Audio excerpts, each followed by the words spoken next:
Bueno, muchas gracias, Chabela. Buen día a todos, o como diríamos en portugués, bom dia.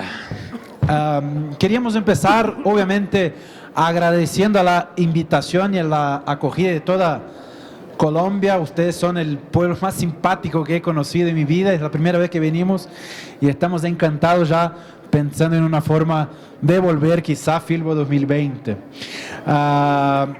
Este evento, la Filbo, es muy inspirador. Nosotros estamos llevando la cabeza llena de experiencias, llena de novedades, y obviamente nos toca ahora compartir un poco de nuestra iniciativa llamada Lote 42. Bueno, nos gustaría de empezar presentándonos, obviamente. Acá, de mi lado izquierdo, esa muchacha muy elegante, Cecilia Arbolave, argentina, graduada en Comunicación Social, con posgrado en Periodismo Literario. Trabajó por 4 años en la editorial Abril, que ya fue una de las principales editoriales del medio revista en Brasil. Es coautora del libro Curitibocas, Diálogos Urbanos, o en portugués Curitibocas, Diálogos Urbanos. Es organizadora también del libro Quería ter ficado más, o Quería haberme quedado más. Que está ahí en la pantalla, de hecho. Ese que tiene, cada capítulo viene adentro de una carta. Ya vamos a hablar más de ese proyecto. Ella fue seleccionada como una de las 30 mujeres con menos de 30 años para estar atento por la principal revista femenina de Brasil, Cláudia. Nació en Buenos Aires en 1985 y vive en São Paulo desde 2008.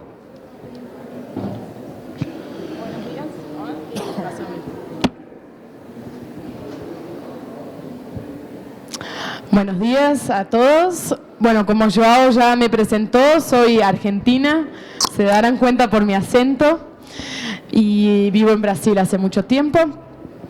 Y me toca presentarlo acá a mi socio y cómplice en nuestros proyectos, Joao Varela, o Joao, o João Varela. Es brasileño, es graduado y posgraduado en periodismo. Trabajó por más de 10 años en distintos medios de comunicación, entre ellos El Economista de España, Gazeta do Povo e Historia de Dinheiro de Brasil. Es autor de 3 libros, Curitibocas, Diálogos Urbanos. Ahí ya se dan cuenta que lo escribimos juntos en Curitiba. Fue nuestro primer proyecto editorial, nuestra primera aventura en el mundo de los libros. También es autor de A Agenda y de 42 haikais y 7 ilustraciones, que lo ven acá en la pantalla. Pasó. En 2019 publicará 2 obras relacionadas a videojuegos y arte. Una de ellas es Videogame, a evolución da arte, o Videojuegos, la evolución del arte, publicada por nuestra editorial Lote 42, si todo sale bien. Va a salir. Y también publicará Games, Cultura, Arte y Joystick por Sesc Edições. Joao nació en Guaíba en 1985 y vive en San Pablo desde 2009, hace 10 años. Bueno, y como verán, nosotros no venimos del mundo tradicional del libro, venimos del mundo del periodismo. Y eso nos dio una característica muy importante que definió bastante cómo encaramos el trabajo en Lote 42. El periodista, no sé si tenemos algún periodista acá en este recinto, pero el periodista está entrenado a aprender. Entonces, si uno trabaja en una redacción periodística, probablemente no sabes de todo, pero alguien te está pagando un sueldo para que vos aprendas sobre varios temas sobre los que no dominás a veces nada, no sabes nada, y tenés que aprender a aprender. Y en general, también en muy poco tiempo. Entonces, esas 2 características nos ayudaron a que, mismo no siendo del mundo editorial, nosotros aprendimos con la práctica sobre distribución, sobre impresión, sobre contratos, sobre varios aspectos del mundo editorial, sin saber nada. O sea, lo fuimos aprendiendo con la práctica. Y como ya teníamos esa experiencia de, bueno, un día tenemos que saber de esto, otro día tenemos que saber del otro, no nos daba mucho miedo esa experiencia de, bueno, estar en el medio de un cuarto oscuro y, bueno, lanzarse. Claro que nosotros también ya trabajábamos con texto, ¿no? Con un medio de comunicación también, pero mientras empezamos a trabajar con libros nos dimos cuenta que la lógica de un diario, de una revista, de un medio de comunicación es muy diferente de la lógica de un libro, por más que usen una materia prima, la misma materia prima que es el texto y las palabras.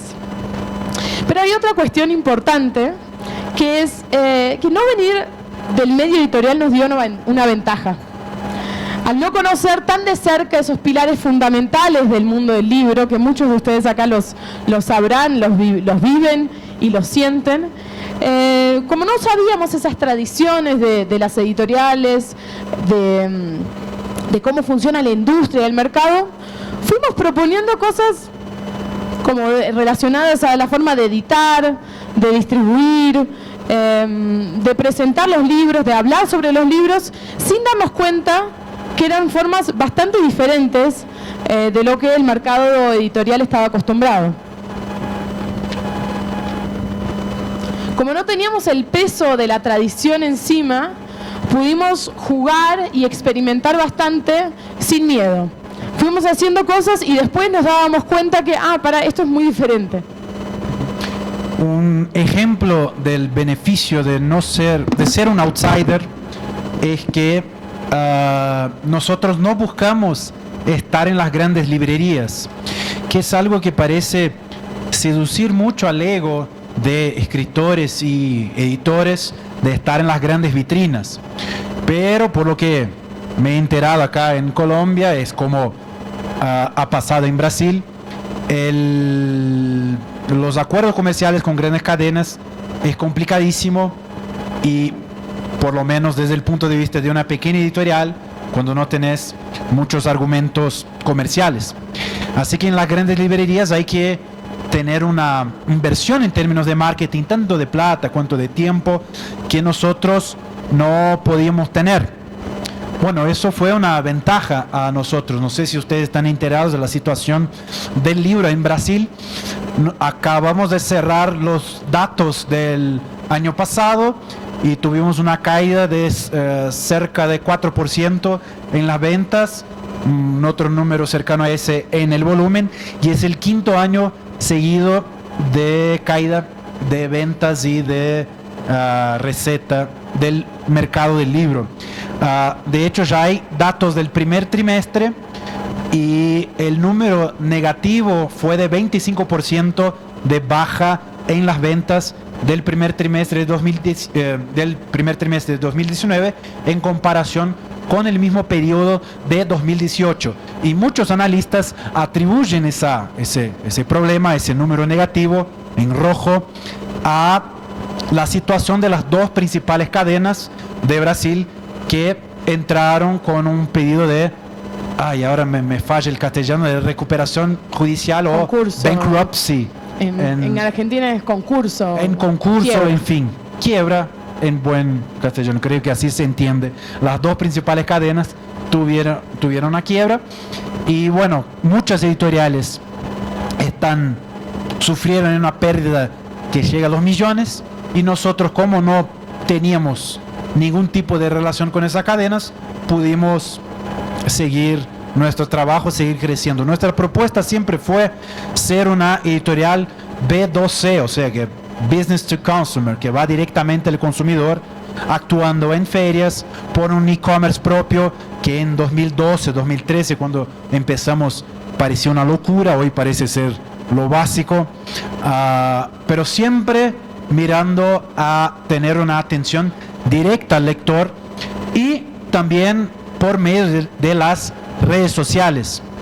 En las redes sociales siempre tuvimos una postura un poco más osada, un poco diferente, mostrando un poco de la trastienda de nuestro trabajo, apareciendo bastante nosotros. De hecho, si ustedes van ahí a @lote42, van a ver que tienen muchos videos ahí de la Filbo, de lo que estuvimos haciendo. Tenemos acá 2 voluntarias que están haciendo videos nuestros, muchas gracias. Pero esta osadía nos llevó a tener una repercusión mundial con esa promoción que está acá en pantalla, que nosotros nos propusimos hacer diferente a lo que suele pasar en el mundial. No sé si pasa eso en Colombia, pero allá en Brasil todas las empresas, todas las grandes empresas se vuelven hinchas del seleccionado brasileño, se hacen promociones de... Había un local, una mega store que ofreció televisores gratis caso Brasil gane el mundial de 2014. Bueno, como había un sentimiento raro en el país de fútbol, que era la sed del mundial de 2014, mucha gente estaba enojada con el hecho de que se haya gastado mucha plata con los estadios, con las canchas. En fin, había un sentimiento raro. Nosotros tuvimos el coraje de hacer el camino contrario. Nosotros ofrecimos un 10% de descuento en nuestros libros para cada gol en contra de Brasil. O sea, cada gol que Brasil sufre, le damos 10%. 2 goles, 20%. 3 goles, 4 goles. Y bueno, Alemania llegó y pudimos vender nuestros libros con 70% de descuento. Una promoción que repercutió en todos los medios de Brasil, en Argentina, Portugal, España, Francia. Lamentablemente nadie de Alemania se aventuró a hacer una nota sobre ese hecho, pero ahí pueden ver en Infobae, un diario de Argentina de economía. En fin, nosotros tuvimos una repercusión que jamás una pequeña editorial lo tendría. Tendríamos que gastar algunos millones de dólares para tener una repercusión como la tuvimos ahí por medio de esa promoción. Y bueno, por lo menos pudimos sobrevivir y obviamente, como hacemos siempre, mostramos los bastidores, la trastienda de cómo fue de repente una pequeña editorial acostumbrada a vender 2 o 3 libros por semana en su tienda virtual, de repente tener 1800 pedidos y mandárselos en pocos días, porque también hay la gente pagó poco, pero aún así quiere una atención digna de los 100%. Todo bien, lo hicimos y hicimos un video, ¿no? Sí, eso fue muy curioso porque contamos durante... Bueno, esta historia del 7-1 rinde horas de charla, no vamos a charlar tanto, podemos hablar cuando terminemos, pero fue muy curioso cómo fue una promoción que viralizó. Nuestro alcance en Facebook fue a 3 millones, saltamos de 6.000 seguidores a 36.000 en 24 horas. Fue algo bastante asustador.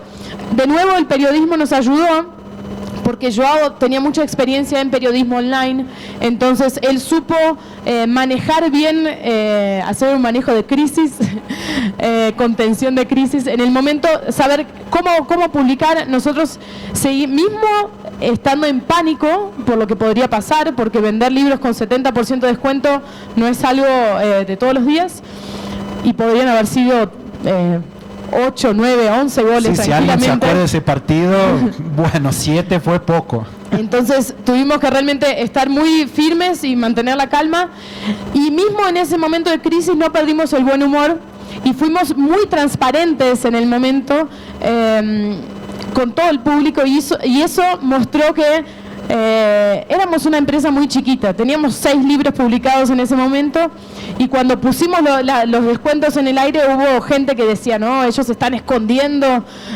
sus libros, ¿dónde está Marley y yo, ese libro del perro? Y nosotros decíamos, no, pará, son 6 libros de los que estamos muy orgullosos y están acá y los vamos a vender con descuento. Y en ese momento de crisis varios amigos nos dijeron si necesitan ayuda pueden contar con nosotros. Yo fui recuperando todas esas ofertas de ayuda y los juntamos a todos nuestros amigos para que nos ayudaran a armar los paquetes, porque no teníamos un departamento de correo ni nada. Entonces hicimos, y ahí otro amigo dijo, yo les voy a grabar un video y ustedes lo ponen, que es este video que vamos a mostrar ahora. Es muy simple. Sí, con una GoPro.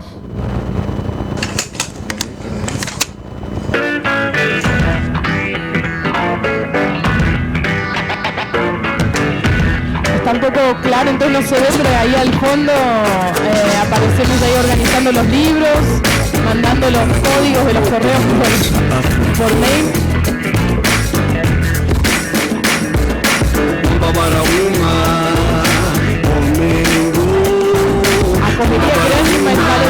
Significa estamos corriendo bastante, pero vale la pena el esfuerzo. 2014 fue un año bastante importante para nosotros, no solo por esa promoción, que después cuando la gente nos miraba en la feria dicen, 7-1, es como que por un año y medio o dos, hasta el día de hoy nos reconoce por el 7-1, pero por mucho tiempo éramos reconocidos como el 7-1. Y por suerte cumplimos la promesa, porque imaginen si la gente nos reconociese como el 7-1 que no cumplió. Así que bueno, por suerte fue un final feliz. Y en 2014 también apareció algo que yo y yo no somos ateos, pero hay algo raro que pasó en 2014, que un kiosco, un puesto de diarios apareció a la venta en nuestra calle. Cuando yo lo conocí hace 13 años y medio, casi 14, él me decía, el día que me canse de ser jornalista, voy a ser jornaleiro. Jornalista es periodista, jornaleiro sería canillita en Argentina, o bueno, vendedor de diarios, dueño de un kiosco. Y yo pensaba que era un juego de lenguaje, me parecía algo romántico tener un kiosco y pasarte el día leyendo. Me parecía que era algo que era un sueño así irreal. Un delirio. Un delirio. Pero cuando apareció este kiosco a la venta, con un papel así de computadora escrito de una forma muy simple, se vende este kiosco, yo dijo, esto puede ser muy bueno para nosotros, porque en ese momento teníamos 2 años de editorial y como toda editorial teníamos esa necesidad de mostrar los libros. Nuestros libros, que en un rato ya vamos a empezar a hablar de ellos, son libros que tienen una edición muy cuidadosa, tienen formato, son libros que nos gusta decir que son para ver con las manos. Y entonces en las librerías donde nosotros ya estábamos, en algunas librerías y puntos de venta, sentíamos que a veces por ahí estaban medio escondidos. Entonces ya estábamos con esa idea en la cabeza de, algún día vamos a tener un espacio propio para vender los libros. Y aparece este kiosco en nuestra calle y decimos, esto es una señal. Entonces, el kiosco era un kiosco, estas son imágenes de Google Street View, las pueden ver si quieren, pueden ver cómo fue cambiando el kiosco. Era un kiosco muy simple, muy simple, tenía revistas viejas, tenía algunos diarios del día, había cosas como un señor que arreglaba relojes adentro del kiosco, en fin, era un kiosco un poco olvidado, pero estaba ahí en esa esquina de la calle Barão de Tatuí y Inmaculada Conceição. Otra característica de esa esquina es que cuando nosotros volvíamos tarde a la noche veíamos que había algunas personas medio extrañas ahí. Entonces era una esquina un poco turbia, por decirlo de alguna manera. Entonces nosotros dijimos, compramos el kiosco, lo cual no es algo que se hace todos los días, es algo medio extraño, pero compramos el kiosco y dijimos, saquemos estas publicaciones y no podemos solo poner nuestros libros porque teníamos 6 libros publicados y uno nos llena un kiosco entero con 6 libros. Y a la vez, en Brasil también había un movimiento de editoriales independientes que también necesitaban de ese espacio. Entonces dijimos, en vez de hacer Banca 42, banca en portugués significa kiosco, hagamos Banca Tatuí, que sería el kiosco de la calle Barão de Tatuí, y que reciba también el trabajo de otras editoriales. Y así fue como lo abrimos y en la primera semana nos robaron, lo cual fue algo que nosotros estábamos con todas estas expectativas, muy contentos, ya lo habíamos divulgado en la prensa, estaba todo lindísimo y en la primera semana nos roban a la noche, entran por el techo que descubrimos que era muy frágil, se llevan la plata que teníamos en la caja, que eran 3 reales y 50, no era nada. Pisaron los libros, lo cual fue un poco triste. No se robaron libros, lo cual fue más triste aún. Pero eso nos enfrentamos con una situación que decíamos, bueno, ¿qué hacemos ahora? Porque nosotros estamos llenos de estas expectativas, de planes de hacer este espacio y de repente la primera semana ya nos roban. Entonces dijimos, bueno, la principal cuestión es una cuestión de seguridad. No podemos tener trabajos de otras editoriales si no podemos garantizar que estén seguras, que nadie las robe. Entonces, cuando estábamos hablando con los arquitectos de esta cuestión, o sea, lo principal es el techo, que nadie entre por el techo, y ellos dijeron, bueno, ¿por qué no hacer un jardín en el techo? Entonces, hicieron una arquitectura muy diferente de lo que son los kioscos en San Pablo. Nosotros estudiamos las reglas y descubrimos que la única regla principal era, bueno, vender diarios y revistas, lo cual nosotros teníamos. No teníamos los diarios bueno, en un comienzo trabajábamos con los diarios tradicionales, pero después fuimos abandonándolos y enfocándonos solo en los independientes. Y había que ser gris, pero nadie decía que no se podían usar tonos de gris, entonces pusimos unas estampas en diferentes tonalidades de grises, pero internamente no había nada en la ley que dijese que vos no podías usar madera. Entonces esa arquitectura fue muy diferente porque te invita a entrar. Entonces en Brasil los kioscos son en San Pablo son muy parecidos, y de repente vos estás caminando por la calle y ves un kiosco así, te dan ganas de entrar y descubrir qué es lo que ese kiosco tiene, ¿no? Entonces lo que uno descubre es un universo de publicaciones muy autorales, artísticas, de temas que uno tal vez no encuentra en canales de ventas tradicionales, temas más polémicos, temas que son trabajados por diferentes artistas con diferentes miradas. Esto fue en 2014, y cuando los arquitectos nos hablaron del techo, tuvimos que reforzar un montón con, no se ven, pero están escondidas atrás de la madera, unas vigas y pilares y un montón de cosas para que el techo pudiese aguantar, bueno, en la tierra del jardín. Y cuando el ingeniero nos dijo, bueno, ahora su kiosco aguanta 1 tonelada, eso se lo dicen acá en este palco. Joao es siempre el que dice, vamos a hacer una promoción contra los goles de contra Brasil. Obvio. Vamos a hacer un montón de cosas diferentes. Yo soy la que está como siempre con un poquito de miedo, viendo todo lo que puede salir mal, pero bueno, así nos equilibramos. Cuando a Joao el ingeniero le dijo, esto aguanta 1 tonelada, Joao se quedó pensando y dijo, ¿y por qué no ponemos una banda en el techo? Obvio. Entonces hacemos fiestas para presentaciones del libro, con fiestas en la calle, democráticas, que además son formas diferentes de presentar los libros. Nosotros eso ya lo hacíamos desde el comienzo de la editorial. Nos gustaba presentar libros en bares, en espacios, y no en librerías. Y no porque no nos gusten las librerías, nos encantan para visitar, para descubrir los libros.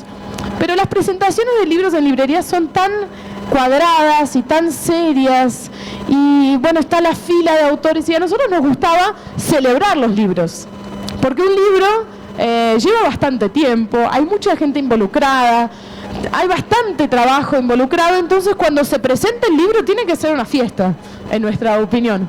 Entonces eso nosotros ya lo hacíamos, y cuando apareció el kiosco dijimos, bueno, ahora hagamos las fiestas acá en la calle. Y el kiosco, el techo, de hecho, se transformó en un palco, y ahí hicimos varios eventos con presentaciones musicales, también de artistas independientes, y que cambian un poco la relación que uno tiene con la ciudad. Hoy en día el kiosco, bueno, tiene 4 años y medio, tiene el trabajo de 200 artistas y editores independientes, ha inspirado otros kioscos en diferentes lugares de Brasil, y realmente se volvió una referencia en lo que se dice, en lo que de publicación independiente. Claro, ahí yo ya me está haciendo acordar que me estoy olvidando de la novedad más reciente. El año pasado nosotros fuimos, bueno, invitados a buscar otra oficina, y cuando fuimos buscando otras oficinas ahí por el barrio, encontramos una sala que era bastante grande para lo que nosotros necesitábamos, porque a fin de cuentas somos un equipo chico, y entonces decidimos transformar esa oficina en un espacio también para otras cosas. Entonces, por ejemplo, en el kiosco lo que notábamos era que, por ejemplo, trabajos muy de artistas o muy trabajos originales o delicados, a veces era difícil de mostrar en el kiosco. Entonces dijimos, ¿por qué no hacemos otra librería? Hay una librería Puertas Cerradas, que es algo que en Argentina yo conocí y me pareció que funciona muy bien, que es en la casa de las personas. Entonces, en vez que sea en nuestra casa, porque de hecho no hay espacio, ¿por qué no es en nuestra oficina? Entonces transformamos nuestra oficina en un espacio cultural donde hay esta librería con obras más raras, diferentes, en que la gente puede agendar su visita, y también en un espacio para cursos, para talleres, para charlas y para cosas diferentes que surjan. Ya hemos tenido una cena de un artista que era una cena performance, ya hemos tenido shows. Entonces transformamos este lugar en lo que se llama Sala Tatuí, que es justamente enfrente al kiosco. Y es este lugar que ven acá en la foto. Bueno, también es un espacio de cursos, ¿no? Que damos ahí, es un espacio, un pequeño centro cultural multimediático. También hacemos sesiones de cine, en fin, si van a São Paulo, si tienen la oportunidad de ir a São Paulo, por favor, hagan una visita, vengan ahí a Barão de Tatuí, es la misma calle del kiosco, así que si quieren conocer, está muy cerquita uno del otro. Y nosotros hicimos toda esta introducción, o sea, venimos acá a hablar de formatos y de libros y de formas diferentes de pensar los libros, pero nos pareció importante mostrar todo este contexto, porque la forma que nosotros pensamos la edición de libros parte, claro, de los libros, de sus formatos y de formas diferentes de contar historias, pero también es una forma diferente a la hora de pensar cómo hacerle llegar esos libros a las personas, cómo llamar la atención, cómo hacer algo diferente dentro de este mundo editorial y de esta industria. Entonces nos pareció importante mostrar para que entiendan como de dónde venimos y cómo trabajamos. Pero bueno, antes de hablar sobre libros, nos gustaría mostrarles un pequeño video que presenta un poco nuestra editorial.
Ese es un resumen de nuestro catálogo. Ya vamos a ver algunos de sus proyectos, pero en realidad acá estamos hablando de algo muy obvio, que tiene mucho que ver con el origen del libro. Fíjense en la historia del libro cómo ese objeto ha cambiado, y qué bueno que tuvieron las dos charlas anteriores. Siempre se tocó en el tema historia del libro, así que no me voy a repetir, pero me parece importante tener claro cuál fue la diferencia que hizo el señor Gutenberg en la historia de la cultura mundial y cómo no fue un proceso de inmediato.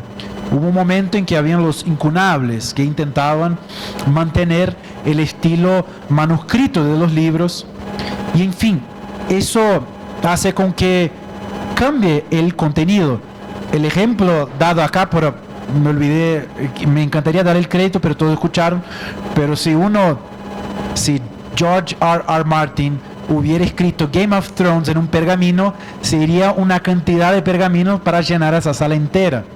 Así que el formato sí cambia el contenido sí cambia el formato, y eso está en la historia de ese medio y está en la historia humana. Los seres humanos tienen como característica, todos los pueblos, todas las comunidades, todas las sociedades, tener un conjunto de historias, ficción o ficción. La narrativa es algo humano, sumamente humano, desde las historias orales alrededor de del fuego, los cánticos griegos. Nosotros necesitamos de historias, nosotros necesitamos de la imaginación, nosotros necesitamos de ampliar nuestras vidas, ¿no? Esa cosa fantástica llamada vida, con arte queda aún mejor. Y hasta comienzos del siglo XX, los libros eran el gran formato para llevarse historias de un lado para el otro, para registrar contenido, ¿no? El papel. Pero de repente, a mitad del siglo XX, bueno, no es exacto, pero quedémonos así para que no se quede una charla sobre la historia del libro, pero surgen nuevos medios. La gente hoy consume historias en el audiovisual, con el audio solamente, como vimos en la charla anterior, en videojuegos.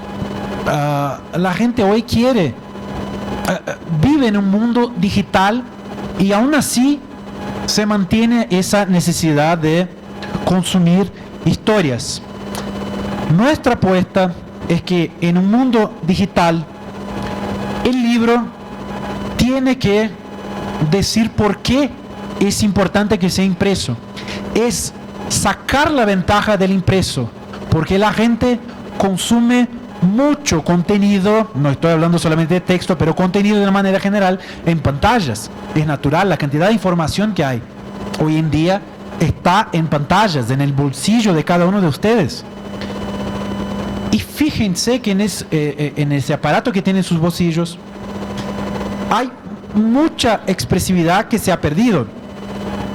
Digamos que uno de ustedes quiere hacer un post en Facebook y quiere hacer un texto ahí, quiere postear un texto de 3 párrafos, pero se les ocurrió la idea de poner negritas en ciertas palabras, o que el segundo párrafo tenga una fuente diferente, que el primer párrafo sea en Times New Roman y el segundo párrafo en Arial, en Helvética, qué sé yo, y que antes del tercer párrafo haya una foto o un video ahí en el medio. En Facebook ustedes no pueden hacer eso. En Twitter ustedes no pueden hacer eso. En Wattpad ustedes no pueden hacer eso. Nosotros, la Internet, el digital, en comparación consigo mismo, ha perdido expresividad. En el mundo de los blogs era todo mucho más diferente, podíamos hacer esos cambios, pero hoy en día no.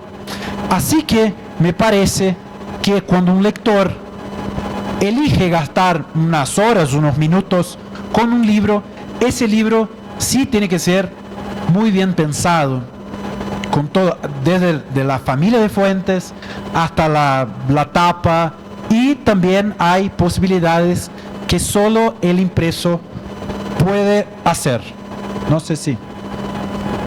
Sí, muchas veces cuando uno habla de lo digital en el mundo editorial, en la industria editorial, hace unos años se pensaba mucho en el ebook, ¿no? Y en la amenaza que el ebook iba a hacer al libro impreso. Pero el ebook no es la amenaza es justamente todo el resto de estímulos y de formas de entretenimiento que uno tiene, sea en el celular, que siempre está todo concentrado en el celular, pero también en la computadora y en varios otros medios. No, fíjate, por hablar en ebook, mira, yo tengo un e-reader, soy lector de ebook, me gusta, pero el hecho de que haya 6 fuentes, que yo esté leyendo Gabriel García Márquez con la misma fuente de Susan Collins y con el mismo tipo de entrelíneas, no sé, se puede cambiar, sí, pero hay una limitación bastante importante de posibilidades, y el lector en general encuentra su fuente y se queda con esa fuente y no quiere más pensar en eso. Así que lee, salvo por las palabras, las frases, los párrafos, que son bastante diferentes entre qué sé yo, Tolkien y Gabriel García Márquez, salvo por eso el resto es bastante parecido. Y eso me parece que no es adecuado, ponele. Pero es un punto de vista nomás. Sí, Joao y yo somos muy defensores de la idea de que un libro impreso tiene que ser seductor. Es un libro que ustedes quieren agarrar, quieren ver de cerca, quieren mirarlo y entender, pasar la mano, ver por qué está brillando o por qué no está brillando o qué es lo que tiene en el lomo. Entonces nos parece que un libro impreso hoy tiene que ser relevante en todos sus aspectos, claro. O sea, tiene que ser un libro que el contenido, siempre nosotros partimos del contenido, eso es importante decirlo. Nosotros, el producto final muchas veces llama mucho la atención, pero todo nuestro proceso editorial es bastante lento y acompañando mucho a los autores para que ese contenido esté muy bien pensado y muy bien realizado y editado. Pero cuando pasamos a la materialización del libro, cuando lo tenemos que pensar cómo lo vamos a producir, ahí sí nos parece que es muy importante que ese libro seduzca, que ese libro enamore, que ese libro llame mucho la atención. Y muchas veces, o sea, uno se puede ir al extremo y mostrar algunos libros que mostraremos acá y hacer formatos que realmente son bastante diferentes de lo que uno está acostumbrado a tener como libro, pero también puede pensar en libros de formatos tradicionales y encarar al libro como un cuerpo. Un cuerpo que comunica, que dice algo, y un cuerpo que tiene sus partes. Entonces tiene su tapa, tiene su contratapa, tiene su lomo. A ver, ayúdame acá mostrándolo. No, sacate el micrófono. Tiene unas solapas a veces, tiene una impresión dentro de la tapa. Bueno, tiene un tipo de papel, un tipo de encuadernación, un tamaño. Entonces es algo que es bastante obvio, pero muchas veces uno se lo olvida, que todas estas partes se pueden usar. Entonces uno puede hacer libros muy diferentes o puede hacer libros que se parecen con libros, con la idea del libro que uno tiene en la cabeza, pero que son un poco más pensados. Nosotros vemos mucho, o sea, por el afán de publicar libros, producirlos de una forma más barata, de repente hay muchos libros que tienen hasta el mismo diseño interior, como si fuese un molde para todos los libros, o libros que tienen una tapa sin solapa, y la solapa también ayuda a proteger al libro con el tiempo. O por ejemplo vemos libros que para economizar usaron un tipo de encuadernación que con el tiempo uno abre el libro y las hojas se pueden soltar. O dentro de la tapa uno abre el libro y está en blanco. ¿Y por qué no poner algo ahí? Y algo que nosotros nos fuimos dando cuenta con el tiempo, con el trabajo, aprendiendo, con la práctica, es que hay muchas soluciones que no son tanto más caras. Entonces, cambiar el color del hilo, por ejemplo, como hicimos en este libro del que vamos a hablar en un rato, ese hilo que es un señalador, es el hilo que cose el libro, es de la propia encuadernación, y es negro. Uno está acostumbrado a ver el hilo blanco. Pero a la imprenta no le cuesta nada, por lo menos en Brasil, cambiar ese color. O, por ejemplo, hacer la impresión interna de la tapa. En general, si uno la hace en negro, no es tanto más caro y genera o sea, el producto final queda más lindo. Muchas veces uno piensa que tiene que pensar en estos formatos si nuestro público es de diseñadores o de artistas, porque son ellos los que le van a dar valor a esas cosas. Pero en realidad, por lo menos nuestra experiencia en ferias, y vamos a muchas ferias, es donde nos sentimos muy cómodos. De hecho, tenemos una mesita acá afuera y estamos muy felices porque nos gusta mucho estar ahí presentando nuestros libros. Y en esas experiencias nos hemos dado cuenta que la gente que mismo por ahí no tiene un repertorio visual muy complejo y variado, cuando ve un libro que es pensado y es un libro bonito, un libro que tal vez tenga una terminación en la tapa, un laminado, o esa la tapa interna que yo tanto insisto, le da valor. y le parece más lindo. Entonces este cuidado gráfico no me parece que es solo para libros de arte o libros diferentes, es para todo tipo de libros, porque justamente hoy en día los libros tienen que decir para qué vinieron y tienen que destacarse. Entonces tomar cuidado con esas cuestiones gráficas y materiales de los libros nos parece muy importante.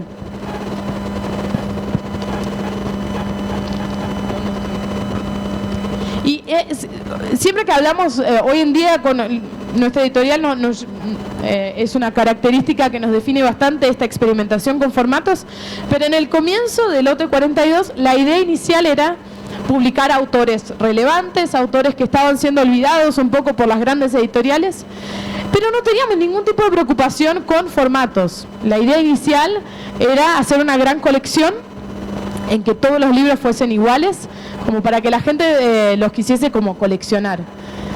Pero del primer libro, que era un libro de no ficción, que se llamó Llámate por menos, que sería Llámate por menos, al segundo, que se llama O Pinchinho, que es un libro de cómics dibujados en el programa Paint, así que unos dibujos bastante simples, pero muy irónicos y inteligentísimos.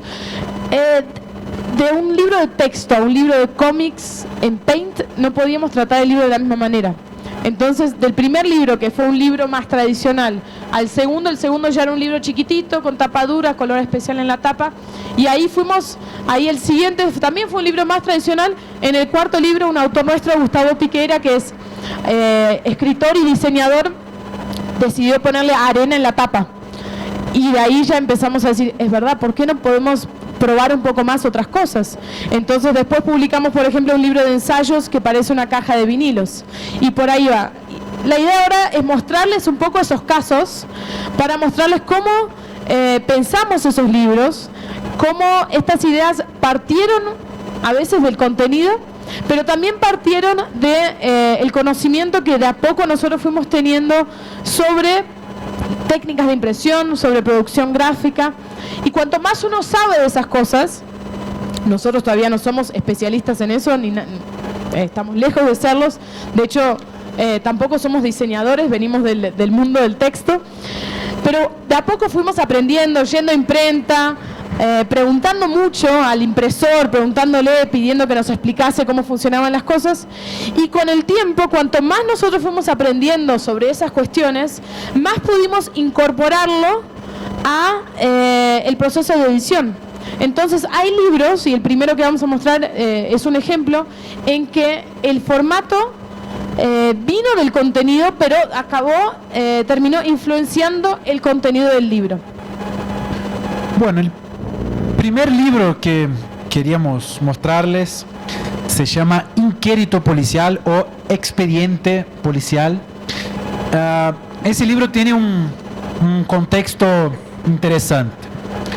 El autor, que se llama Ricardo Lisias, escribió un ebook que tenía algunas páginas, pocas páginas, que simulaban documentación jurídica. Alguien o alguienes, porque fueron 7 personas, mandaron a la justicia como si fuera una denuncia de falsificación de documentación pública, lo cual es un crimen. Y bueno, la justicia pidió que la Policía Federal investigara. Buscó a la familia Tobías, que es una familia inventada en una ficción, buscó por la documentación de esa familia, buscó por los impuestos, no encontró nada, porque de hecho son ficción, pero con el nombre del autor, Ricardo Lisias, encontró impuestos, documentación y todo. Se enteraron que lo siguieron y se enteraron que él no sabe manejar.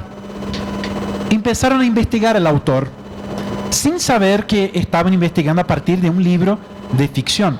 Una situación rara, ¿no? Además de un desperdicio de tiempo de la Policía Federal, que tiene mucho más que hacer que investigar a personajes ficticios. Delante de esa situación, Ricardo siguió trabajando, siguió creando.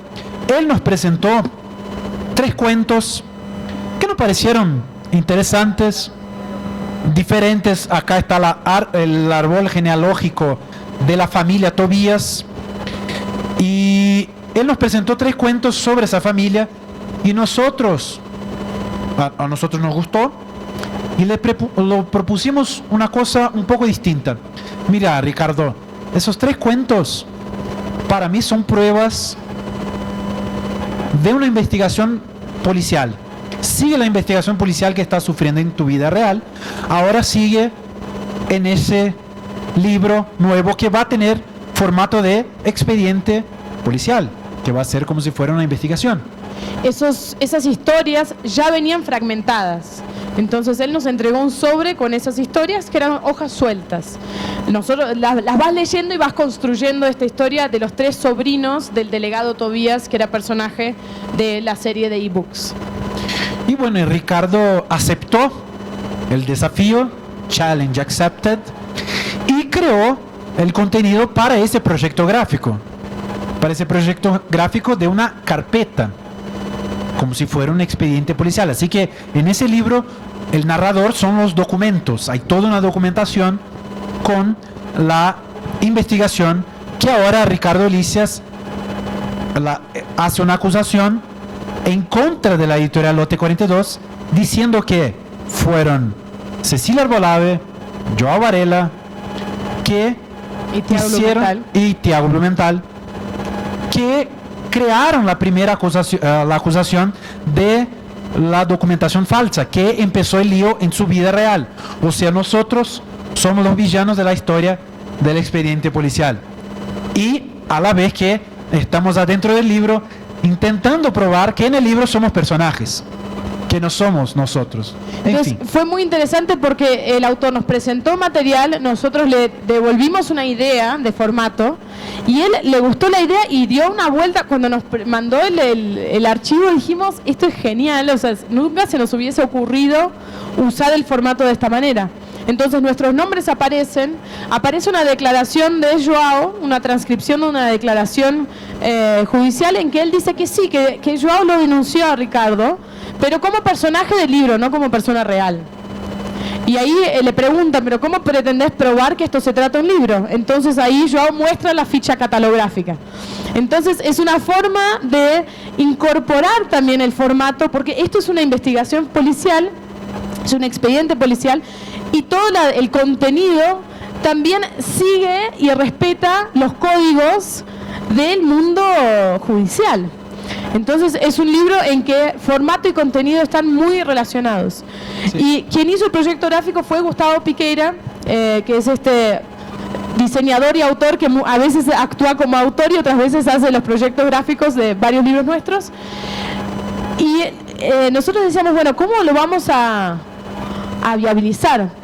Este libro pasó por 4 imprentas, por varios procesos gráficos, pero lo pudimos hacer. Entonces desmembramos todo el proceso en varias etapas y lo pudimos hacer y vender por un precio que es un precio que nos parece adecuado para el público. No queremos jugar tanto gráficamente y que no podamos llegar a un precio viable. Sí, es una limitación, y el arte es limitación siempre. Siempre. Uno, si tiene mucha plata, es fácil hacer libros bonitos con mucha plata. Así que ese libro, por ejemplo, sale, cambiando a peso colombiano, 50.000 pesos colombianos, por más que haya pasado por 4 imprentas y todo. Y fíjense que los códigos del libro son respetados. Además de la ficha catalográfica, acá en la tapa, ese código de barras es el ISBN. O sea, es un libro con todos los elementos de un libro, a la vez que es un expediente policial. Y eso es algo que de hecho no pusimos en nuestra presentación, pero nuestra editorial surgió de estas ganas de publicar. Bueno, Joao y yo publicamos un libro cuando teníamos 21 años y fue muy difícil viabilizarlo. Tocamos bastantes puertas en editoriales y fue muy difícil publicarlo. Al final lo publicamos, pero nos quedó ese bichito ahí adentro que decía, algún día vamos a hacer las cosas de una forma diferente.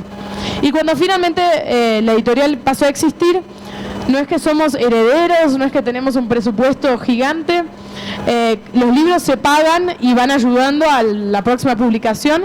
Trabajamos bastante, hacemos cursos, hacemos un montón de cosas, pero no es un proyecto editorial que es imposible, o sea, no es que hay que ser rico para poder hacer este tipo de libros. Eso siempre nos gusta reforzar. Sí, esa postura parece que encantará a un grupo de lectores, un gran grupo de lectores, que tiene muy claro, muy consciente que al comprar un libro nuestro está apoyando esas ideas y todo. Así que está bueno, y eso las redes sociales, la trastienda también nos ayuda a dejar todo muy en claro. Bueno, próximo proyecto. El próximo proyecto es Quería ter ficado mais, que en castellano sería Me hubiera gustado quedarme más. En portugués es mucho más poético el título. Es un libro que tardó bastante tiempo, tal vez porque quedó en mis manos y yo soy un poco más lenta. Y empezó cuando invitamos a 12 mujeres a escribir relatos de viajes. No queríamos que fuesen... no te adelantes, estás contando, te estás mostrando todo. No queríamos que fuesen textos turísticos, queríamos que fuesen como esas historias que cuando uno viaja cuenta, como mirá lo que me pasó, historias bien específicas de diferentes lugares del mundo y de mujeres para mostrar, bueno, diferentes formas de viajar, diferentes formas de narrar. Y mientras les habíamos pedido esas historias a estas mujeres, nos quedamos pensando como, bueno, ¿qué formato hacer? Porque el viaje es un tema bastante abierto a interpretaciones, a imágenes. Es como que el viaje, la gente tiene una relación, mucha gente tiene una relación como muy afectiva con el viaje. Entonces nos quedábamos pensando cómo presentar esas historias. Y buscamos bastante, o sea, estuvimos pensando bastante, hasta que en una noche de insomnio a Joao se le ocurrió usar sobres. Los sobres tienen una relación directa con viajes, porque bueno, hace un par de años uno viajaba y escribía cartas y las mandaba. Entonces dijimos, Joao se puso a investigar en internet en gráficas, de esas gráficas digitales rápidas, y vio que era fácil hacer un sobre. Entonces dijo, bueno, si en esta imprenta se hace, en una imprenta gráfica offset, seguramente lo consigamos hacer por un precio también viable, porque de nuevo eso siempre esa es la primera preocupación nuestra.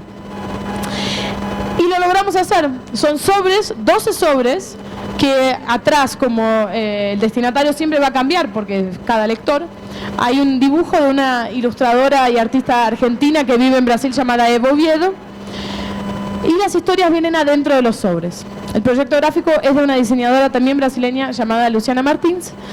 Y lo que hace este libro, o sea, no solo es algo muy bonito, cuando uno lo ve, es un conjunto, es chiquitito, están los sobres, mucha gente por ahí nunca mandó una carta, en fin. Pero lo que hace este libro es que cambia completamente la relación que uno tiene con las historias. Para leer los libros vos estás forzado a abrir, a hacer lo que acaba de hacer Joao, a leerlo, por ahí se te mezclan un poco las páginas, por ahí se te mezclan los sobres. Entonces exige una actitud activa del lector. Es un libro que podríamos haber editado tranquilamente con un libro convencional, y por las historias también creo que iba a haber tenido iba a haber salido muy bien ese libro. Pero el formato en este caso agregó un nuevo sentido, un nuevo significado a esta obra. Entonces es un libro que realmente nos ha ido muy bien y es un buen ejemplo. Cuando nos preguntan con más formatos y todo, siempre lo mostramos porque es un ejemplo que nos salió bien. Y tiene una ventaja estar así en formato de sobres. El códex es maravilloso. Bueno, quizá 99% de los libros de la Filbo están hechos en el formato códex, el formato tradicional. Pero cuando lo pones en sobres sueltos así, el lector puede crear su propio orden de viaje. O sea, si quiere empezar viajando por Londres, después ir a Buenos Aires, después ir a Tokio, cada uno hace su propio recorrido. Y o sea, hay muchos libros acá en Codex que los editores y los autores te juran de rodillas que, mira, puedes leer cada cuento separado en el orden que quieras, pero nuestro comportamiento normal de lectores es empezar por el primer cuento y terminar con el último cuento. Nunca cambia, salvo que en Colombia la cosa sea un poco diferente, pero generalmente el lector actúa así. Acá el lector no tiene salida. Va a tener que tomar una decisión de cuál capítulo quiere empezar y por cuál quiere terminar su viaje por el mundo. Vamos para el próximo. El próximo es Indiscutíveis. Este fue anterior a Quería Ter Ficado Más y también fue una pequeña pesadilla por algunos momentos y puedes contarlo. Este libro surgió, bueno, fue el último libro antes del 7-1, fue nuestro sexto libro. Pedimos a 14 autores, 14 personas muy involucradas con la música, que hicieran ensayos sobre discos importantes de la música brasileña, los discos indiscutibles, ¿no? Y lo pusimos, la palabra disco, lo pusimos ahí, cambiamos una letrita y ya está en el medio del título. Desde el principio quisimos hacer una cajita para que tuviera esa sensación del vinilo, de sacar el vinilo de la caja. En fin, es un formato bastante conocido ahí de los más viejos. La generación de MP3 ya no tuvo contacto con eso, aunque hay una vuelta al vinilo, etcétera. Pero bien, pasa que cuando llegamos después de hacer todo el contenido, de haber editado todos los textos, de haber revisado, revisión de estilo, en fin, todo hecho, llegamos a la gráfica. ¿Y cuánto sale para hacer un libro con que cada capítulo fuera una libretita suelta en una caja? Sale X, que el resultado sería un libro de más o menos, y fíjense, hace 5 años, o sea, hagan las cuentas ahí con la inflación de acá, pero salía el equivalente a 90.000 pesos colombianos, 80.000 pesos colombianos, lo cual a nosotros nos pareció mucho. Y como nosotros tenemos mucho, la expresión en inglés que me gusta, lo siento que es en inglés, pero skin in the game, o sea, tenemos piel en el juego, estamos ahí, no hay red de seguridad, estamos haciendo nuestras acrobacias ahí sin red de seguridad por abajo. No podíamos darnos al lujo de tener un libro que nos genera pérdida. Teníamos que sí o sí bajar el costo.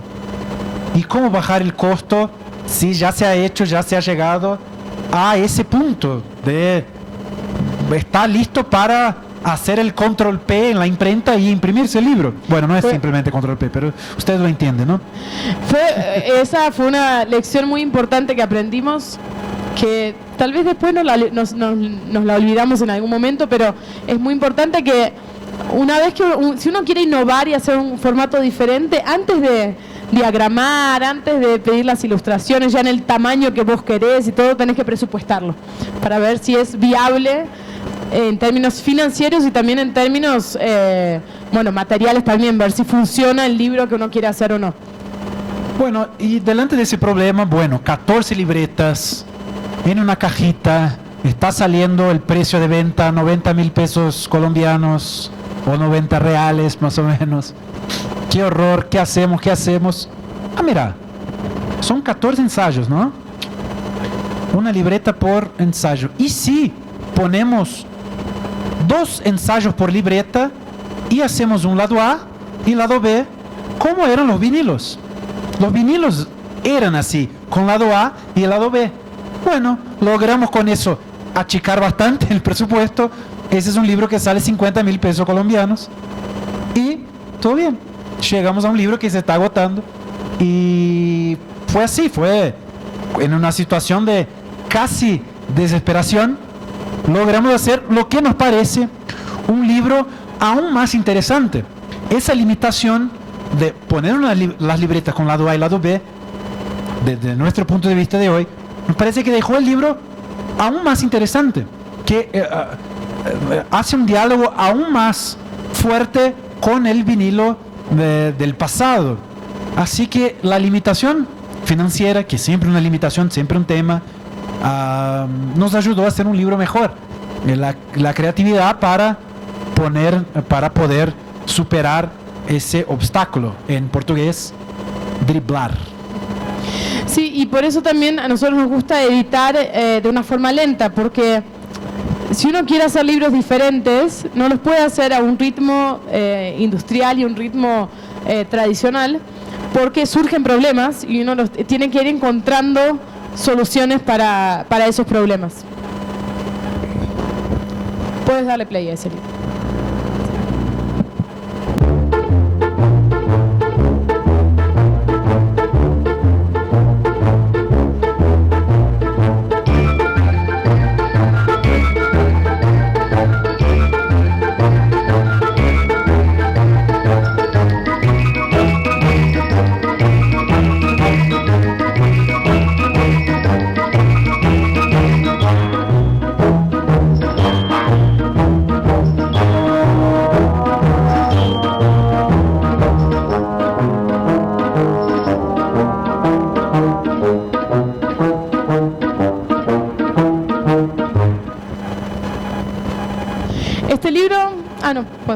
Este libro se llama Fachadas, es de un artista brasileño llamado Rafael Sica, del sur de Brasil. Y cuando él nos mostró los dibujos, es un libro con dibujos de casas antiguas que van contando historias. Entonces las casas se vuelven protagonistas de estas historias.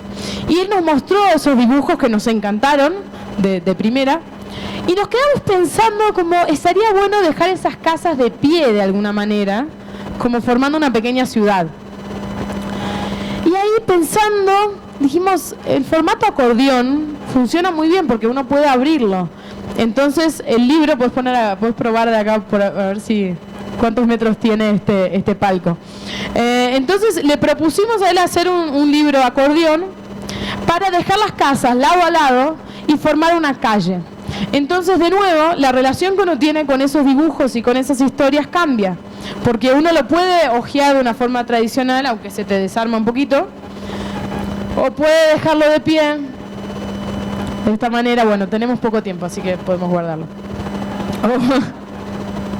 O puede dejarlo así, lo cual genera una relación un poco lúdica también con la obra, pero también es un formato que se relaciona mucho con el contenido.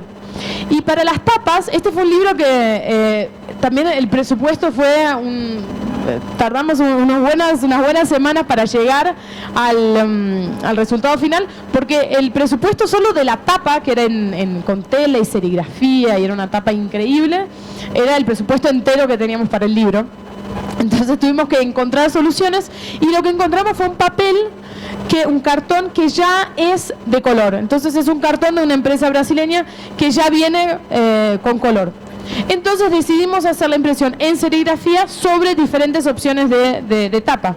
En ese video que vieron eran otros colores porque era la primera impresión. En esta segunda decidimos cambiar los colores y proponer nuevas opciones de tapas. Entonces son diferentes fachadas para el libro Fachadas. Entonces este también es un libro que el formato y el contenido se relacionan de una forma bastante intensa. Muy bien, ahora me toca hablar de un libro que lamentablemente está agotado, pero es muy interesante que conozcan. No está esa Pedro. ¿No está? Ah, perdón, es un libro que tenemos. Pensé que en nuestro guión acá estaba otro libro. Bueno, a ver qué pasó con la pedra.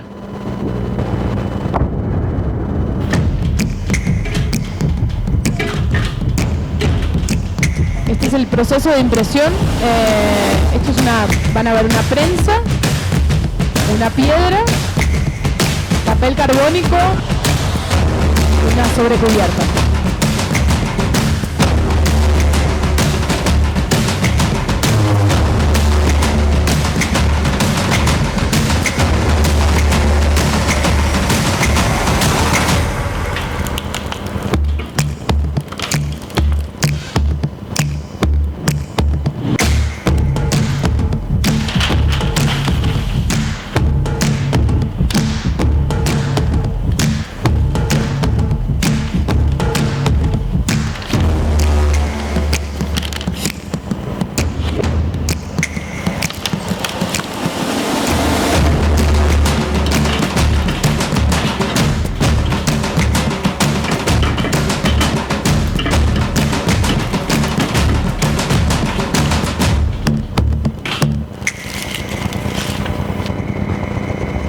Una solución bastante obvia, ¿no? Para un libro llamado La Piedra.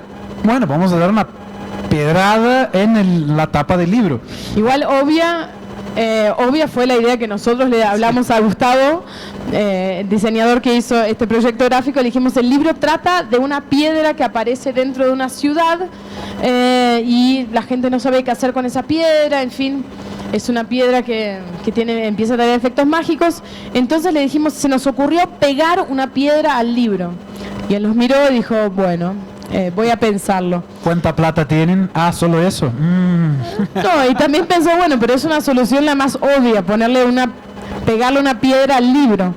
Y había otra cuestión, si le pegásemos la piedra internamente, iba a molestar un poco en el momento de la lectura. O sea, en estos libros de texto también nosotros tenemos un cuidado de preservar el texto del autor y que la lectura, por ejemplo, en Quería te ha fijado más, el acto de leerlo, de sacarlo del sobre, tiene un efecto importante. En este caso nos parecía que era importante preservar al texto de Yuri Piris, el autor. Y lo que nos propuso Gustavo fue hacer esta intervención en la sobrecubierta con este video que vieron acá, una piedra de verdad, papel carbónico y una prensa. De esa manera, las 1000 sobrecubiertas son diferentes. Entonces, cada libro es diferente, cada libro es único. Y de nuevo, tiene una textura, que después lo van a poder ver de cerca, que la gente lo mira y es como que se acerca, lo quiere ver de más cerca para entender cómo fue hecha esa textura y cómo quedó arrugado el papel. Sí, un efecto táctil, ¿no? Sí, y otra cuestión para complementar, en la presentación del libro nosotros llevamos la prensa y hicimos impresión, le pedimos a Gustavo que reservase algunas sobrecubiertas y hicimos estas impresiones en el momento, mostrándole al público, a los lectores, cómo se hacía esta impresión. Un ejemplo que prueba que se puede mezclar procesos de impresión industrial y artesanal. Fíjense, ahí esa piedra es 1 a 1, pero el interior del libro fue impreso en offset. De hecho, la sobrecubierta también es offset antes de sufrir esa intervención con la piedra. Así que cuando uno piensa, un libro de tirada artesanal, ya piensa que hay que seguir todo el camino artesanal, lo industrial lo mismo. No, se puede mezclar, hay un equilibrio, hay un medio del camino y que abre posibilidades amplias para el libro, para la narrativa. Próximo libro. Bueno, ese es el libro. No, video, vamos, porque ese lamentablemente se agotó, pero nos parece interesante demostrarles un libro, un conjunto de escena narrativo, porque un libro, todo bien, el libro se va a terminar, ¿no? El impreso, el digital, etcétera. Pero bueno, yo creo que nadie dice que las servilletas están amenazadas. Yo creo que nadie dice que los portavasos están amenazados. Así como todavía queremos crear narrativas, les presento Lululux.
Bueno, ahí lo tiene el libro número 14 de lote 42, que tiene plazo de validad de una cena, ¿no? Se puede cenar en él una vez, después hay que descartárselo. Fue una tirada de 600 ejemplares, un proyecto de Gustavo Piqueira, que no es que simplemente tuvo esa idea de, voy a hacer un libro en servilletas y portavasos, no. Lulu Lux, a cada tipo de objeto hay una narrativa, hay una narración distinta. Las servilletas te hablan de los sueños del personaje, el portavasos te habla de los tweets del personaje, que siempre menciona a grandes pensadores como Bruce Lee, Walt Disney, pone en sus redes sociales. Y en los individuales están la transcripción de charlas motivacionales que el personaje da a empleados de una panadería. A la mañana el personaje hace esas charlas, esas conversaciones motivacionales con los empleados de la panadería. Entonces uno lee el libro, que puedes pasar a la próxima, cada parte del libro tiene un número, entonces uno puede leer todas las servilletas de una vez, viendo los pensamientos del personaje antes de dormir, o puede ver solo los individuales, o puede ir siguiendo los números y ahí uno va viendo qué es lo que el personaje se imagina que va a pasar en su vida, cómo él se proyecta en las redes sociales y qué es lo que de hecho pasa al final. Entonces cada parte de este conjunto también tiene una función narrativa. Muy bien. Bueno, no sé cómo estamos de tiempo, ya sí. Acabó. Bueno, sí, ¿qué iba a decir? Se me perdió. Una última cosa, creo que hay otra imagen, no, una anterior. Cada pieza fue impresa en serigrafía en los estudios gráficos de Gustavo. Gustavo es un autor que le gusta bastante como explotar la dimensión física de los objetos, pero desde ese punto de vista más narrativo. Y a él siempre le decían como que él hace libros objeto, y no como que esa idea de, bueno, libro objeto hay que dejarlo ahí en un altar en la biblioteca, pero no, a él le gusta que sean libros que tienen una materialidad expresiva, pero que sean leídos. Y acá el juego fue invertir, es un objeto que se transformó en un libro. Muy bien, bueno, encantado de seguir esa charla después a las 3 de la tarde en el stand de Brasil. ¿No hay espacio para preguntas? En la mesa sí, de acá, sí, solo porque es seguro que si empiezo a escuchar las preguntas, contestamos y me olvido esos mensajes que son importantes. Así que a las 3 de la tarde en el stand de Brasil vamos a tener una charla ya y tenemos nuestra mesa ahí, encantados de hablar con todos ustedes y de escuchar las preguntas que van a hacer ahora. Tenemos otros libros que tenemos acá, que tenemos otros videos, pero bueno, el tiempo es justo, pero bueno. Sí, alguien nos saque los micrófonos porque si no nos quedamos acá por toda la tarde, así que por favor hagan preguntas. Hay el micrófono sin...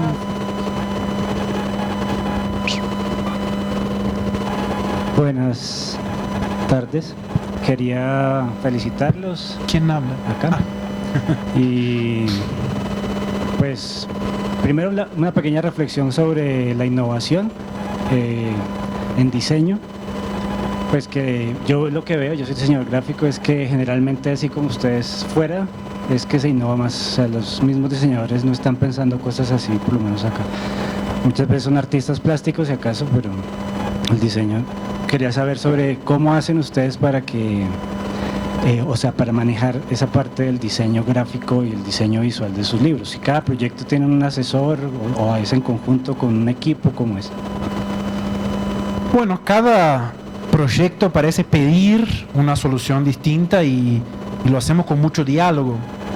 Los autores acompañan el paso a paso de cada proyecto, le proponemos.